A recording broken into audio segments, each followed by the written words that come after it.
Hello everyone. Today we talk about how to fix the app of Viber. We will go to settings.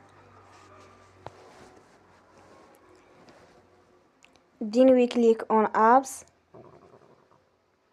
After that we search the app Viber and we click. They will on for stop. After that we go to storage.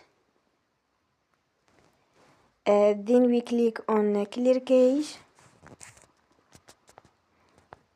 In the end, turn off your phone and you will restart your phone again.